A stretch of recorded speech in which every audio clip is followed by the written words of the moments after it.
This morning, NFL Network Ian Rappaport reported that Green Bay Packers are releasing two-time Pro Bowler cornerback Jaire Alexander.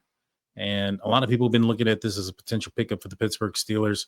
The cornerback room has been one of a question, has been question mark for a couple of years now. And well, now the Steelers have an opportunity to potentially add to that room. We're going to discuss that. Should the Steelers buy? Should the Steelers sell on Jaire Alexander? Like, subscribe, comment. You guys know what to do.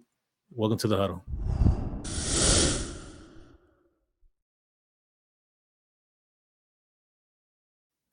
All right, so let's start off with buying. Well, why should we buy on Alexander?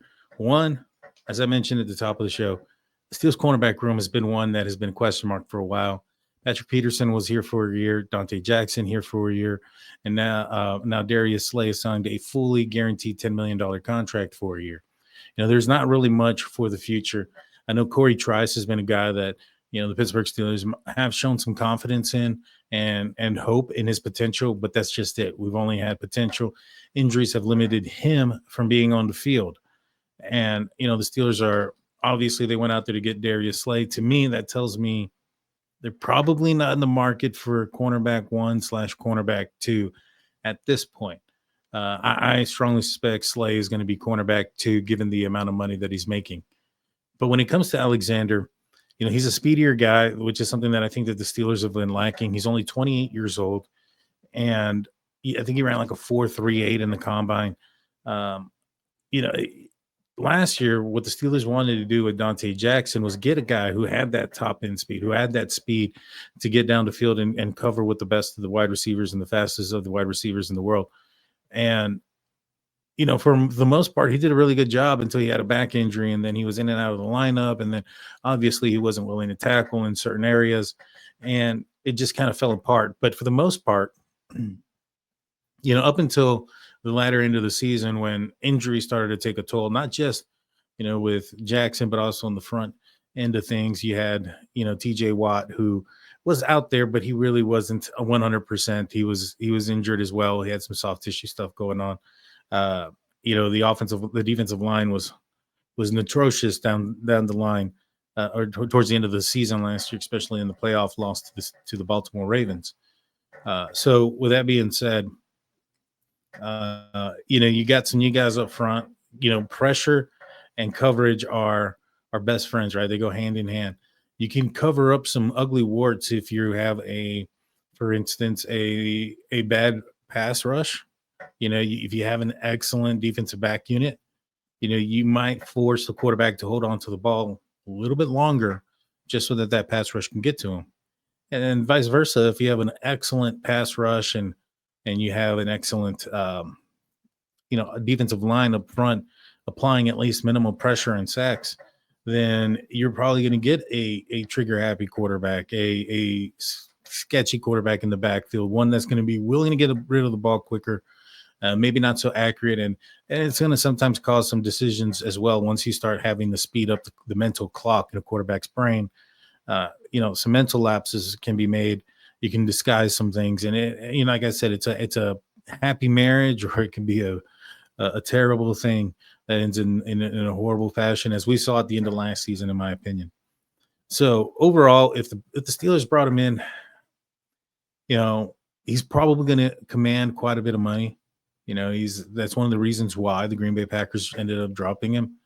To kind of transition into why I don't think this is a great idea is, well, Slay, one of the reasons why the Steelers signed him, even though he's, at 34 years old, he played excellent last year, and he's been a guy that's been able to stay on the field quite a bit.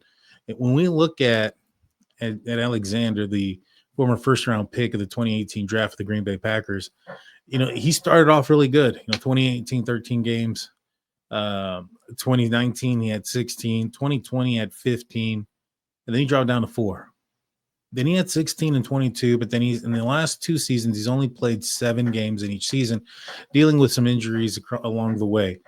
And that is something that the Steelers are going to have to, think about if they're going to end up deciding to pick up this player. When you look at what he's done career-wise, he's had 2 forced fumbles. He's 4 fumble recoveries. I apologize. He has had 12 interceptions and 1 interception return for a touchdown, along of 37 yards. So, and one of the really good things is he's had 70 pass breakups. So he's been able to break up the ball. He's done a great job on the outside. He is a 2-time Pro Bowler, but health is going to be an issue. Pay is going to be another issue. Now, Aaron Rodgers just signed. We all talked about him.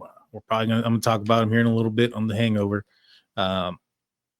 He just signed, and he didn't sign for the biggest contract. So I think that there comes with an asterisk to that. I think Aaron Rodgers is telling, hey, I'm coming in with this lower pay. You guys need to pick up, some extra players along the way. If I'm going to give up X amount of money, let's make the team around us better. And I think that's exactly what the Pittsburgh Steelers are going to do. I know there's some thoughts there of maybe perhaps McLaurin from the Washington Commanders. He may be a guy that is skipping training camp and might be out there on, trade on the trade block here pretty soon. But another thing is, like I mentioned before, where do you place Alexander though? Where do you put him at? You paid Slay quite a bit. I strongly believe that Joey Porter is probably still your best cornerback out there. Do you pull Joey off? I don't think so. I mean, I know he had a down year last year. It was a little bit of a sophomore slump, mainly with penalties and things of that nature. But do you pull him out and risk ruining his confidence and so much more, especially when he's seen the adversity? Now it's time for him to fight back against it. And if you don't give him that opportunity to improve and succeed, it could be a sign for some troublesome stuff down the road. So I don't know if that's the right road, to go. I think that obviously if there was some sort of injury or things like that, maybe perhaps you look in this direction. But Alexander's a guy that's going to want to be on the field.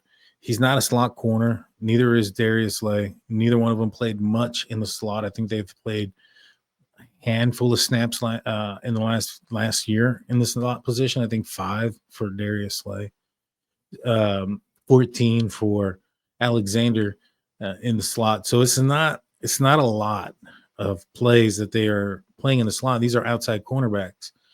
And so I just don't see the fitment there for Alexander on the Pittsburgh Steelers. I assume he's going to end up getting quite a bit of money, or he's going to be requiring quite a bit of money. It's one of the reasons why the Packers are releasing him. And, with that, he's going to want the playing time, obviously. And, you're not going to pay somebody X amount of money just to sit on the bench either. So I just don't think that this is going to end up going anywhere.